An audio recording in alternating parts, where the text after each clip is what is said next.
4 సంవత్సరాల 10 నెలలు, ఇంక 2 నెలలే మిగిలింది. రాష్ట్రాన్ని సర్వనాశనం చేశాడు, బ్రాండ్ ఇమేజ్ దెబ్బతీశాడు. ఇవన్నీ చేసి నిన్న మాట్లాడుతున్నాడు, మొన్న ఒక మీటింగ్ లో మాట్లాడాడు.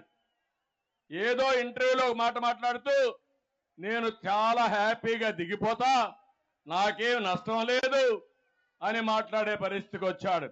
నేను ఒకటే చెప్తున్నా, మీరు దిగిపోవడం కాదు, మిమ్మల్ని ఇంటికి పంపేయడానికి ప్రజలు సిద్ధంగా ఉన్నారు.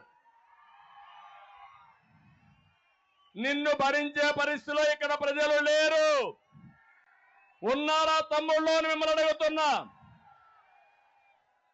ఏ ఒక్కరైనా ఆనందంగా ఉన్నారా అని మిమ్మల్ని అడుగుతున్నా.